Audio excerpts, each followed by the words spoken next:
હવામાન વિભાગે એક એવી વાત કરી હતી કે 72 કલાક બાદ એક વેસ્ટર્ન ડિસ્ટર્બન્સ સક્રિય થશે, જેને કારણે પ્રી મોન્સૂન એક્ટિવિટી થશે અને 6 મેના દિવસે 40 કિલોમીટરની ઝડપે પવન ફૂંકાશે. આવી વાત ગુજરાતના હવામાન વિભાગે કરેલી. નમસ્કાર.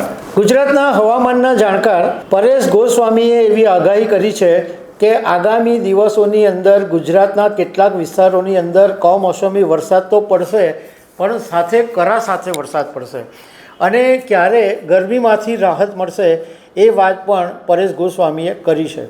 તો આના વિશે તમારી સાથે વાત કરીશ. મારું નામ રાજેશ શાહ છે અને તમે જોઈ રહ્યા છો ગુજરાતના સૌથી મોટા ડિજિટલ ન્યૂઝ પ્લેટફોર્મ ખબરછે.com. હવામાન વિભાગે એક એવી વાત કરી હતી કે 72 કલાક બાદ એક વેસ્ટર્ન ડિસ્ટર્બન્સ સક્રિય થશે, જેને કારણે પ્રી મોન્સૂન એક્ટિવિટી થશે અને 6 મેના દિવસે 40 કિલોમીટરની ઝડપે પવન ફૂંકાશે. આવી વાત ગુજરાતના હવામાન વિભાગે કરેલી.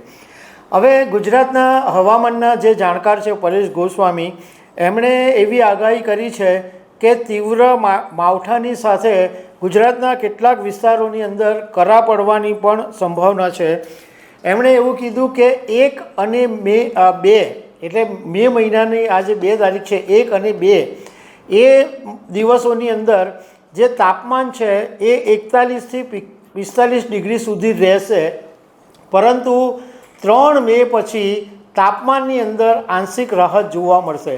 હજુ પણ ગુજરાતના ઘણા બધા વિસ્તારોની અંદર કાળઝાળ ગરમી પડી રહી છે. તમે દિવસના સમયે નીકળો તો તમને એવું લાગે કે અગનગોળા વરસી રહ્યા હોય એવું લાગે છે. હવે પરેશ ગોસ્વામીએ એવું કીધું છે કે 3 મેથી માંડીને 10 મે સુધી અલગ અલગ વિસ્તારોની અંદર માવઠું થવાની શક્યતા છે અને એના માટે એમણે જે કારણો આપ્યા છે એમાં એક કારણ એ છે કે અત્યારે અરબ સાગરની અંદર મજબૂત એન્ટી સાયક્લોન સક્રિય છે.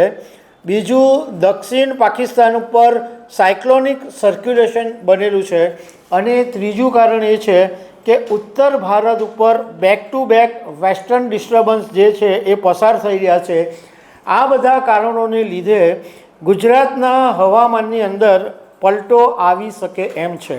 હવે ગુજરાતના હવામાન વિભાગે 3 તારીખે પણ કીધું છે કે 3 તારીખે કચ્છ, સાબરકાંઠા અને બનાસકાંઠા આ બધા વિસ્તારોની અંદર વરસાદ પડવાની સંભાવના છે. તો દર્શક મિત્રો, આવી અનેક વાતો સાથે અમે તમને મળતા રહીશું. Thank you very much.